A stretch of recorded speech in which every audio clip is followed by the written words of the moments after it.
Hello and welcome to Unit 2 Food. There is one thing that all humans have in common, the necessity for daily food. Here is a unit that introduces you to the different facets of food. Section 1 Vidamundan and Kodamundan. This is an amusing story of two men who are ready to outwit each other. The focus of the main plot in the story is, of course, food. In the town of Tiruvalla, there lived a clever Brahmin called Kodamundan. It was his daily routine to visit different homes and persuade people to give him raw rice, pulses, spices, and oil. The excuse he gave was that he used these ingredients to feed the poor. Everyone believed this and generously gave whatever was asked for. But Kodamundan never fed anyone apart from himself and his wife, keeping aside a portion for their daily needs. He would sell the rest at a good profit. In a neighboring village, there lived another Brahmin whose name was Vidamundan. He was just as clever as our friend Kodamundan. Vidamundan had heard of Kodamundan and his greedy nature. He decided to get a meal out of him, no matter how long it took or how hard a task it was. One fine morning, he landed up on Kodamundan's doorstep and politely asked if he could be given a meal. Really very sorry, Kodamundan said, looking very regretful indeed. But I have already invited 10 guests for lunch. There is nothing to spare today. If you come tomorrow, it will be my pleasure to give you a meal. Do you think Kodamundan is really making an excuse? Wait and see. Let's see what's happening. On this assurance, Vidamundan returned the next day at the same time. You asked me to come, he said pleasantly. Here I am.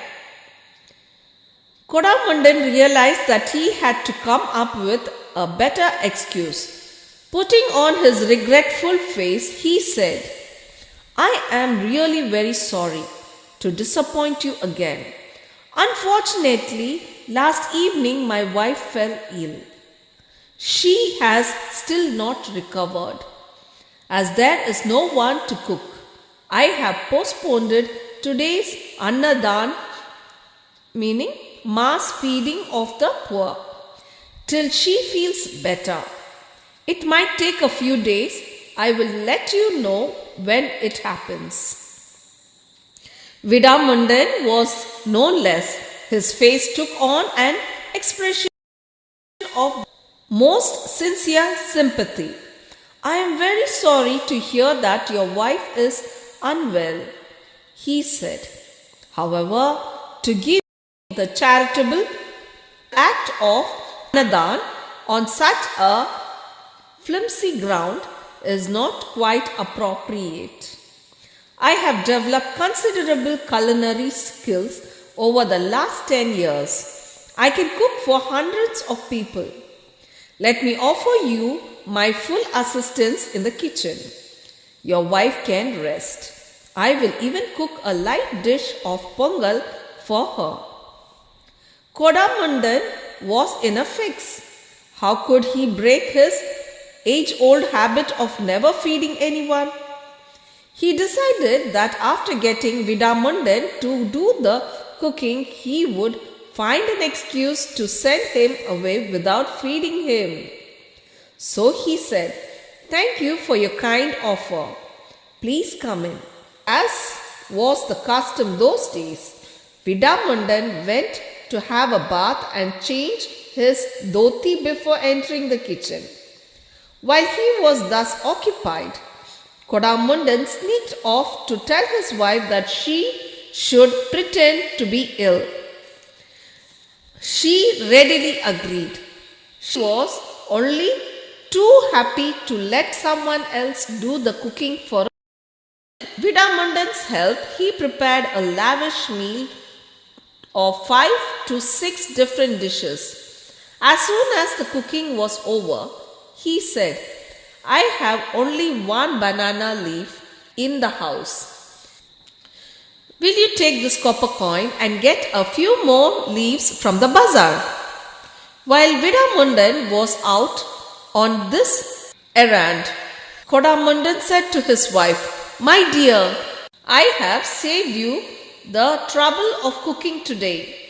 I wish we could get gullible people every day to do our cooking. He will return in a short while. It will not look nice if we simply refuse to open the door. We must do something that makes him go away of his own accord. I have a plan. As soon as he comes back, you start quarreling loudly with me. I will pretend to beat you. You must pretend to cry. He would not wish to get involved in a domestic quarrel and will surely go away. As soon as they heard Vidamundan's footsteps, husband and wife started squabbling loudly as planned. The wife said, How can we manage if you feed anyone and everyone who comes here? Did you have to invite a guest even when I am unwell? The husband retorted, If I wish to practice charity, why do you feel so bad? I'm spending my own hard-earned money. He started to beat the walls with his might. At once, the wife started howling as if she was being thrashed. Vidamundan, who was standing outside the front door, heard this racket. Unwilling to interfere in a domestic dispute, he hid in a door adjoining the kitchen where firewood and dried cow dung cakes were stored. The beating and howling went on for a long time.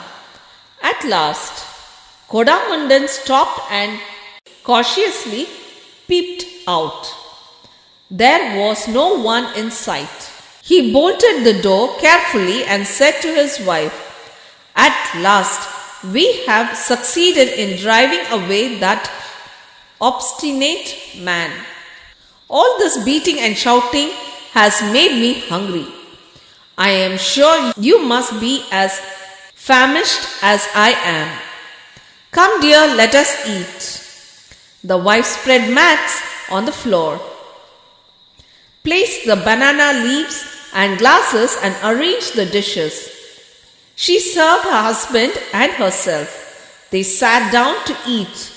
Watching them through a crack, Vidamundan waited for the right moment to announce his presence. What do you think Vidamundan will do now? Let's see. Kodamundan, who could not help gloating, said to his wife, Well, my dear, I beat you without touching you. I cried without shedding a tear, she replied.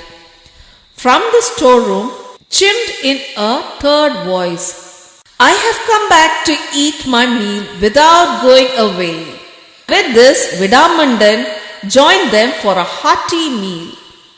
You can't deny that he deserved it. The author is M.S. Mahadevan. He has written many stories for children.